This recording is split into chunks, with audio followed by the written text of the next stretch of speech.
Welcome to our Arkansas football recruiting report with Otis Kirk. Usually we do these on a Sunday. Today we are filming this on a Saturday night because spring football starts for Arkansas Sunday, March 13th, if you're watching this in the future. And also, Otis, you've been busy all day at an Arkansas prospect day. How'd you assess the talent that was out today for Arkansas football in their recruiting? A lot of talent here today, especially on the, you and I were talking off the air, especially on the defensive side of the ball. There were some defensive linemen, Caden McDonald was here, defensive tackle, but the biggest thing was all the defensive backs here. I mean, I'm talking about cornerbacks and safeties. There's a bunch of them got off. It shows you that Domineck Bowman's putting in the work, getting these kids here. And because we're talking about kids from Virginia, Texas, Louisiana, I mean, we're in Georgia. We're talking about kids from out of state, not necessarily. There were some Arkansas kids here, but the defensive backs I'm talking about are from out of state, like Texas, Louisiana, even Virginia. I mean, we're going to talk about two. Yeah, we are. Virginia here in a minute. That's a long trip, but they both love it here, Nick. They both love it here. We'll get to those, but like they say, if you build it, they will come. And obviously, when you win an Outback Bowl and you have a great season in the SEC and you're on the rise like Sam Pittman, you're going to get national attention. And one of those comes from the East Coast. We saw this year how much the transfer portal benefited the Hogs, especially on the defensive line. John Ridgeway, Markel Utze, Trey Williams. Now they're retooling after losing those guys. They get Jordan Domineck, a commit from Georgia Tech. What can you tell us about that guy? Well, let me just say this about Jordan. He's a great player, but more so, he's a great person. I mean, he's one of the nicest, smartest, most intelligent kids I've ever dealt with. I mean, but as far as football, he's 6'3", about 253 pounds. He's a pass rusher. You can never get too many pass rushers. He can really bring it from the edge. He played at Georgia Tech, started for them, obviously, and now he was probably the number one pass rusher in the portal, and Arkansas landed. When he went in the portal, Arkansas was the first school to offer him. Then about 18, 19 more schools followed suit and started offering him. But then Arkansas got the first visit, and he was set to visit Auburn next weekend, but he canceled that. Went ahead and committed to Arkansas after visiting last weekend on an official visit. Went home Sunday, had a lot to talk. He told me when he left here, he said, I've got a lot of dialogue to go over with my family back home. And so he had a lot of stuff to talk about. And so when he got home, they talked about it. And then Monday, he came on Twitter and went, whoa. And then a few minutes later, he went pig. And then he went suey. And it's funny because I texted him when he was at woo. And I said, hey, man, is this what I think it is? He said, get ready. I'm doing pig and suey. And he told me that. So, yeah, it was awesome, man. I mean, I've never seen a kid do that. And he even messaged me, thanked me for the coverage I gave him and for reaching out to him. And I mean, it's like, well, I kind of benefited from reaching out to you. I kind of benefited from that too. But no, it's just the type of kid he is. He's always thinking of other people. It's great that they got him. And as I said, they got a great player, but I think they got even a greater person, and he's a great player. So speaks highly of the job they're recruiting. And for Deke Adams, people wondered, can he recruit? Will he recruit? For that to be his first commitment, that's our first signing. Yeah. Pretty doggone good. So Deke hit a grand slam with that one. I know his son's a big-time baseball player, but Deke, I was talking to Deke and his wife the other day, and I was telling them about their son, and I know he's a great player, but Deke hit a grand slam when he got Jordan Domineck too. So that's a great pickup for him. These new coaches on the defensive side of the ball, they're already getting the ball rolling for Arkansas. Yeah. We're going to touch on a few of recruits later in this segment about just on the defensive end. You mentioned the corners. We'll get there. We're going from Georgia all the way to Texas, and we're going to the high school ranks and a 4-star, Carson Dean, linebacker. What'd you like from Carson? Well, he's a sprinter. Anytime a kid's 6'4", 235 and runs sprints, you kind of like that kid. But here's the deal with him. He visited last weekend and got offered by the Hogs on Saturday. and then committed on Monday. And I mean, we're not talking about a kid that came to Arkansas and had no other offers. He had Texas. I mean, he had elite offers. Really? And he came up here, got an offer on Saturday, and committed on Monday. I mean, that's unusual. But I showed you that what a job Mike Shearer does recruiting these kids and how thorough he is with his recruiting. And obviously, I think Carson knew he was going to get offered. I don't think it was a surprise to him when he visited and got offered. But, you take some kids that have the offers he had and being a 4-star, they'd be offended by not being offered before they visited. I've seen it. And not Carson. He comes up here. This is where he wanted to go. He met the coaches, everything, loved the facilities, loved everything about Fayetteville, and committed to Arkansas. And I mean, that's incredible. That wasn't a good pickup. That was a great pickup. And I probably overused the word great, but I mean, it's just true. I mean, you're talking about a kid, 6'4", 235 linebacker. I'll tell you, I told Alyssa last Sunday, Nick, on here, he reminds me a lot of Drew Sanders, the linebacker from Alabama. Mm-hmm. He was also from Texas, Denton Ryan, just up the road from Carrollton Hebert. But that's who he kind of reminds me of. But when you get those type kids in here, these are the type of kids that can play for any school in the country.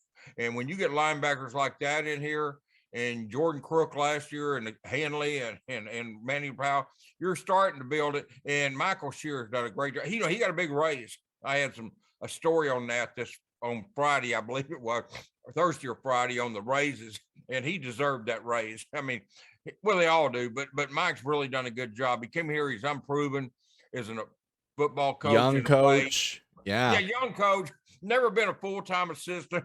And, I mean, some people looked at him as unproven, but Barry Odom knew when he plugged Michael into that position. Barry Odom knew what he was getting. It wasn't untested or unproven. Barry knew exactly what he was getting, and apparently they hit a home run there, because I mean, this guy can recruit.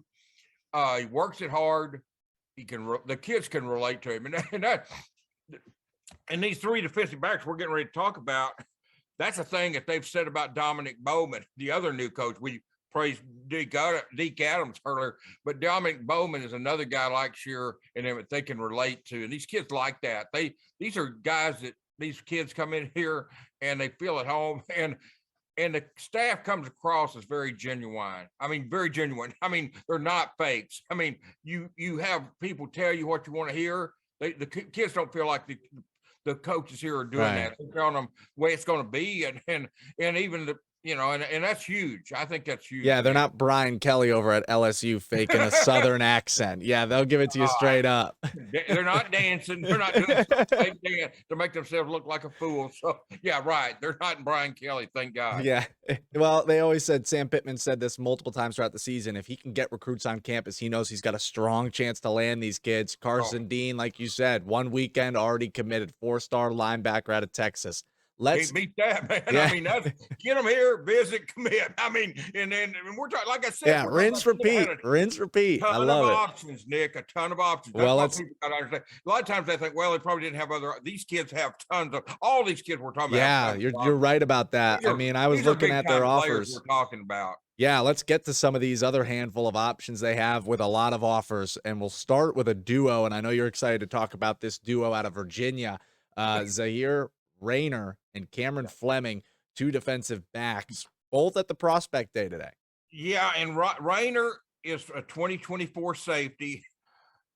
Cameron is a 2023 corner. And, here's Rayner. I'll tell you, all I need to tell you about Rayner is he's another Jalen Catalon.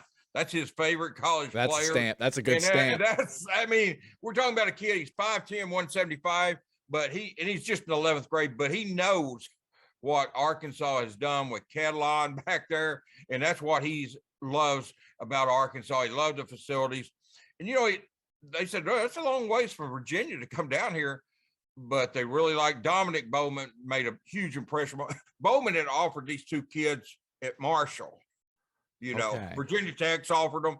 They've got offers. I mean, and Penn State has offered Rayner, but and a lot of other schools. I don't mean to just stop there like that's the only offers they've got. But I don't want to sit here and list 20, 30 offers. We'd be here a while. They've got a ton of offers, but I'm just saying Bowman was familiar with these kids at Marshall. He got them down here to Virginia, from Virginia to Fayetteville, and they fell in love with this place. And Fleming did not have an offer before today, and he did get an offer today, Nick. Rayner told me that Arkansas is at the top of his list. They're number one right now. Now, like I said, he's 2024. Yeah, you're prepping. prepping. I'm going to take my other visits, but right now Arkansas is at the top of my list.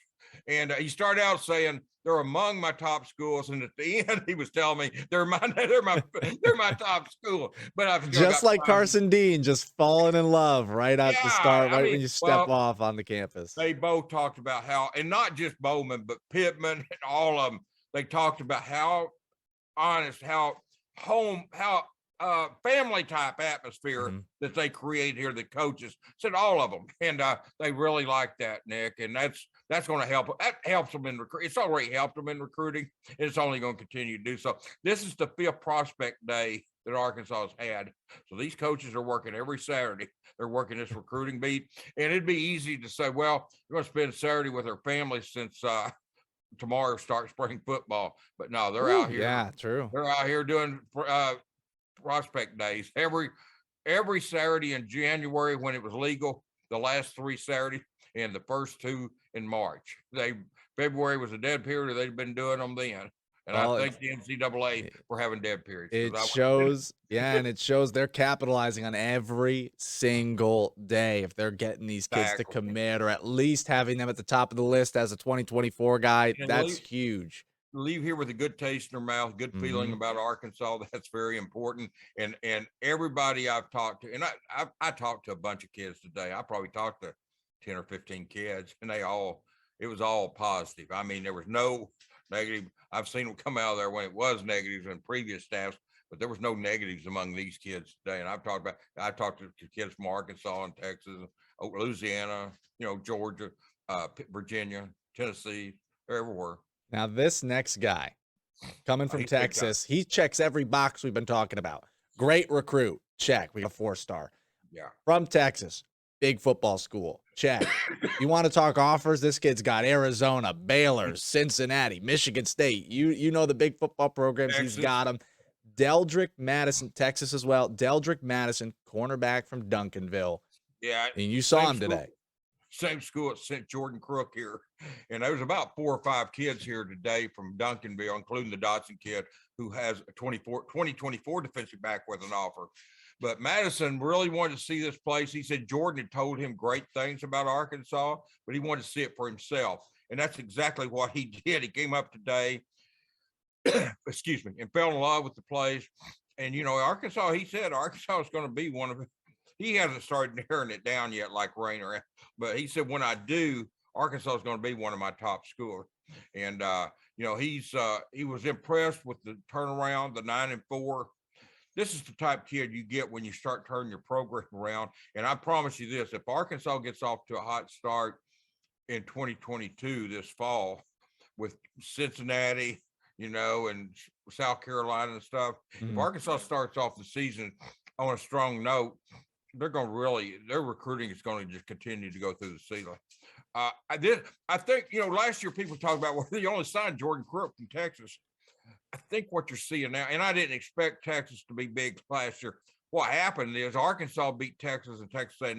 Yeah, they swept the Texas schools. This is when it pays off. Yeah, they even off. took Rice out while they were at it. Yeah, 2020 class of 2023, the class of 2024 is when that starts to pay off. See, what people got to understand, classes are nearly full by the time the season starts. Arkansas, I think, sitting at 10 commitments right now for 2023, if I'm not mistaken. And I mean, they still got the evaluation period. You still got spring football. You still got the summer camps. They're going to be, and still got official visits start. They're going to be setting close to full by the time the season starts. That's just the way it is nowadays. There'll be a few spots left, but there won't be many. And so it was too late for Texas to really pay off last year, but it's paying off this year. They're getting a lot of kids from Texas, and they're going to continue to get kids and getting Jordan Crook from Duncanville was huge because, like I said, there was 5 Duncanville kids here today. 2 or 3 of them have offers, and that's a pipeline into one of the best schools in Texas. If you can get that pipeline going, Yeah, one kid on a pipeline. But if you get Madison, if you get this year, then you get Dotson in 2024, then you start to get a pipeline, and that's huge. And they got other kids. I think the number one kid in the class of what's called Simmons from Duncanville, linebacker, was here last weekend, Nick. So I mean, Duncanville has an endless supply of talent, and they're coming up to visit Arkansas. And a lot of us, because Michael Shearer, who we talked about earlier, went to Duncanville and got Jordan Crook. I mean, the kid was committed to Oklahoma State when Michael took over linebacker coach. He flipped him, and that's just the beginning of what I think is going to be a gold mine in Duncanville for Arkansas. And these kids love Crook. Crook's going to play this year. He's getting praised already by Sam Pittman. He's going to be in that linebacker mix. I'm not saying he'll start, but he's going to be in there. Poole and Sanders, him and Poopaw, and maybe a couple others. But yeah, and it's going to pay off big time for Arkansas. It kind of reminds me of like James Joyner, where your recruits can sometimes be your best recruiters, saying, exactly. I can't wait to come to Arkansas. Everyone who's just as good as me should be here. And those relationships that Crook will establish with those kids are invaluable, more so than just the offers. There's no doubt. And if he has a good experience here, that's only going to feed the positives into Duncanville, in addition to what we've already talked about with the coaches, the facilities. Yeah, and they really like the weight room too. The kids today talked to me about the weight room, how it's up there where you can do your thing up there, do what you're supposed to be doing, and really see a great view and great scenery. See, just little things like that, things that maybe you don't even think about in recruiting. And you know, when I think about it too, is when we talked about some stuff before the season last year, these recruiting reports, we started talking 3 stars. They're getting 3 stars. Now all of a sudden we're talking 4 stars. They're talking next season, you never know, it could be 5 stars. This program, it seems like every time we hop on a Zoom with you, Otis, things are starting to climb. It just seems like Prospect Day is getting more valuable with bigger recruits and bigger names. Yeah, and I don't think that's going to change, because I really think Arkansas, I think what's happening, we've talked about this before on here, but I want to emphasize this. A lot of people, when they lost Fauché and Brooks to LSU, a lot of people thought, well, they're going to stink next year. Yeah, it was panic button. The graduation of Morgan and Hayden Henry. But what happened with the portal is what I said at the time. I said on there, and I wrote it in the story. The portal taketh, but it giveth too. And you've got to be patient with that, because you're right. This staff, you're going to lose some players, but I promise you, I think they lost about 3 players. Those 2 kids and the kickoff kid, Calvaruso, that were really contributing. I don't think they lost a whole lot else that was really contributing. And so far, they've gotten 6 players, and they've got 3 more scholarships. I've been saying 2, but Sam said the other day they got 3. I'm not going to argue with Sam. He knows what he's talking about. So I don't know how you got the 3. I counted 2, but that's fine. But what I'm saying is they've got 6 transfers right now, and they're so much improved there. And what he wants with the remaining 3 is 2 defensive linemen and a wide receiver. Okay. That's good. That's good of note. Wide receiver, but yeah, you brought in a few names. Linemen, but yeah, I mean, you that's what he wants with the remaining 3. And I don't bet against this staff getting what they want, you know. They've already got Hazelwood from Oklahoma. I mean, all they did was go over, lose Traylon Burks instead of going to JUCO and taking a chance on a kid that might or might not qualify. I mean, might or might not develop or be what you think. You go get Oklahoma's leading receiver, 39 catches. Now, I know they had a guy have more yards, but the 39 catches by Hazelwood was led OU. That was the leading for OU. Well, it's heavy on defense for Prospect Day. A lot of corners, a lot of defensive backs. Otis is always the guy when it comes to Arkansas recruiting. Top notch. I'm sure we'll have a lot more stories. You're talking to 15 kids, so make sure to keep it on Big Trail Nation in Hogville, because a lot of recruiting news will come from this man right here. Otis Kirk, thank you so much for joining us at our Arkansas football recruiting report. Appreciate you, Nick. Have a good one, man. I'll be seeing you this week, I'm sure. Sounds good, Otis.